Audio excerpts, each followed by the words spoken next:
మీ ఎలాంటి వ్యాపార ప్రకటనలకైనా వెంటనే మా ఛానల్ సంప్రదించండి. ప్రస్తుతం మనతో పాటు ప్రముఖ ఆధ్యాత్మికవేత్త, జ్యోతిష పండితులు, దత్తాత్రేయ గణపతి ఉపాసకులు, అమ్మవారి సేవకులు మురళీధర్ శర్మ గారు ఉన్నారు. గురువుగారితో మాట్లాడేద్దాం.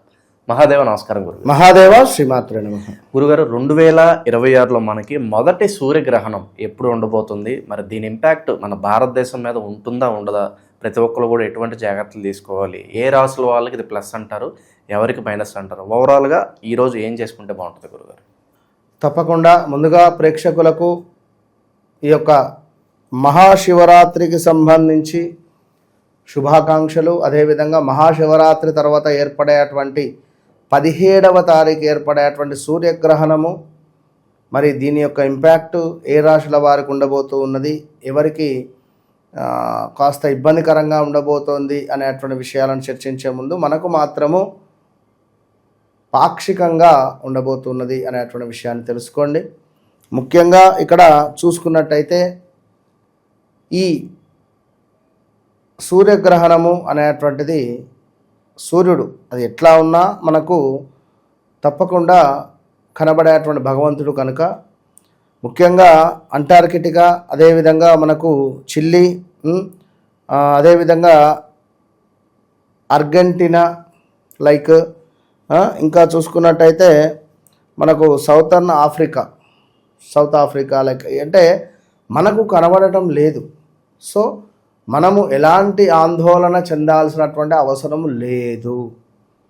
భారతదేశంలో కనిపించడం లేదు ఈ యొక్క సూర్యగ్రహణము కనుక ఫిబ్రవరి అనేటువంటి 17వ తారీఖు అమావాస్య మాత్రమే ఉన్నది. ఇక ఆగస్టులో కూడా మరొక చంద్రగ్రహణము లైక్ ఉంది. సో దానికి సంబంధించింది అది మరి మనకు ఉందా లేదా అనేది మనం నెక్స్ట్ వీడియోలో తెలుసుకుందాం. అయితే ఇక్కడ ఒక విషయం ఏమిటంటే ఈ 17వ తారీఖు సూర్యభగవానుడు మనకు మకరములో ఉన్నటువంటి సూర్యభగవానుడు కాస్త కుంభంలోకి వెళ్తున్నాడు.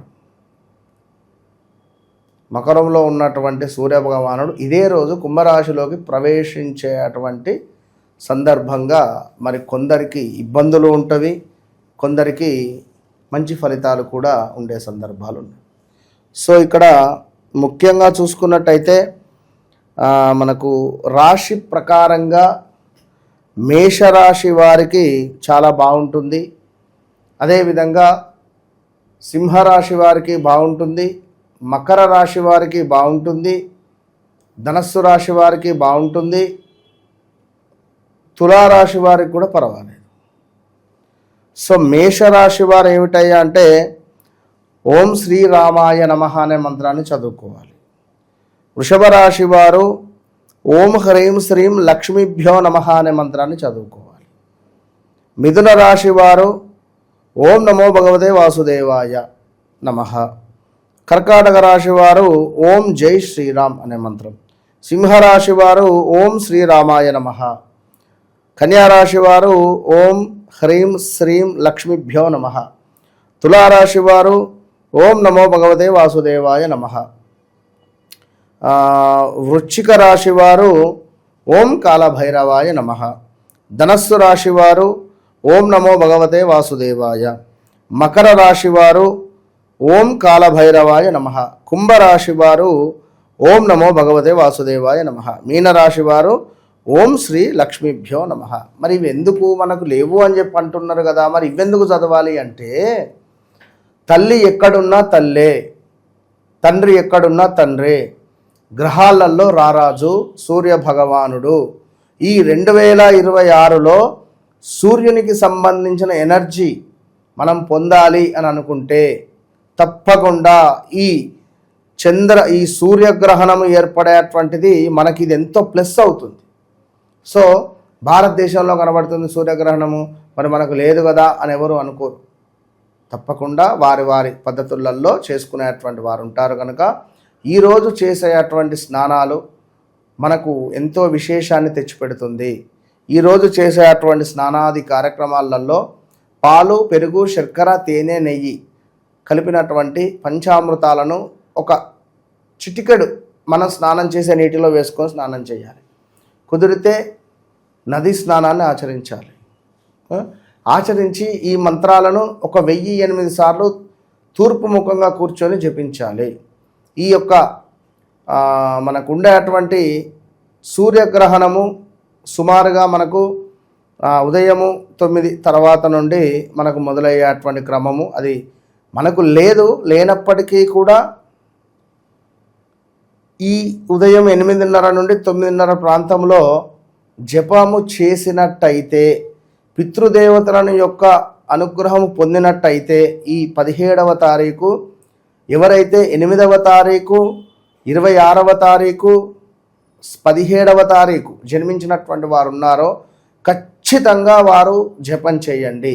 మీకోసమే ఈ సూర్యగ్రహణం వచ్చింది అనుకోండి, పెద్ద ఎత్తున దెబ్బ పడుతుంది. 17 అంటే 7 + 1 ఎంత? 8. సో సూర్యుని సంఖ్య నెంబర్ 1 కనుక ఎవరైతే సూర్యుని ఆరాధించాలి అని ఇండైరెక్ట్గా 17వ తారీఖు వచ్చింది, అది అమావాస్య రోజు వచ్చింది. ఇది బాగా గమనించుకోండి. కనుక తప్పకుండా ఈరోజు చేసేటువంటి దానాలు, ఈరోజు చేసేటువంటి జపాలు, అన్నదానాలు మనకు అత్యంత శుభాలను తెచ్చిపెడతవి. కనుక మనకు సూర్యగ్రహణం లేనప్పటికీ అమావాస్య ఉంది కనుక పితృదేవతలను స్మరించండి. మధ్యాహ్నము అపరాహ్న సమయంలో ఈశాన్య మూలన ఒక 2 దర్భాపులను వేయండి. వేసి పితృదేవతలకు నమస్కరించుకొని ఒక దీపారాధన చేయండి. అదేవిధంగా మీ ఇంట్లో ఉండేటువంటి దేవతా అర్చన వద్ద ఒక ముగ్గు వేసి ఒక విస్తారాకు పెట్టి చక్కగా కూడా మీరు అందులో ఒక 2 పిండి వంటకాలు, ఒక స్వీటు, కాస్త అన్నము, చింతపండుతో చేసినటువంటి ఏదైనా పచ్చడి, అదేవిధంగా కొంత మనకు లైక్ ఒక 2-3 రకాల కూరగాయలను పెట్టే ప్రయత్నం చేయండి. లైక్ పప్పు, మనకు సాంబారు ఉండేటువంటి విధంగా చూసుకొని నైవేద్యం పెట్టండి. పితృదేవులకు కూడా స్మరించండి. అదేవిధంగా అదేవిధంగా ఎవరైతే ఇక్కడ బ్రాహ్మణులకు పితృదేవతల పేరిట దాన ధర్మాది కార్యక్రమాలు చేస్తారో, ఒక 2-3కి అన్నదానము చేస్తారో వారికి ఆ పితృదేవతల యొక్క అనుగ్రహం ఉంటుంది. మన ఆధ్వర్యంలో గోకర్ణ క్షేత్రంలో మోక్షనారాయణ నాగబలి కూడా ఏర్పాటు చేస్తూ ఉన్నాం. సో పితృదేవతల అనుగ్రహాలను పొందేటువంటి వారు ఈ రకంగానైనా పొందవచ్చును. కనుక అక్కడ పితృదేవతలకు సంబంధించినటువంటి సందర్భాలలో చాలా అత్యంత అద్భుతంగా ఉండేటువంటి పరిస్థితి ఉంటుంది. కనుక ఈ రోజును తప్పకుండా వినియోగించుకునే ప్రయత్నం చేయండి. ఓవరాల్గా ఈ సూర్యగ్రహణం తాలూకు ఇంపాక్ట్ మన మీద ఏ విధంగా ఉంటుంది, అందరూ ఎటువంటి జాగ్రత్తలు తీసుకోవాలి, ఎటువంటి దానాలు ఇస్తే బాగుంటుంది అనేది మంచి విశ్లేషణ అందించారు. ధన్యవాదాలు.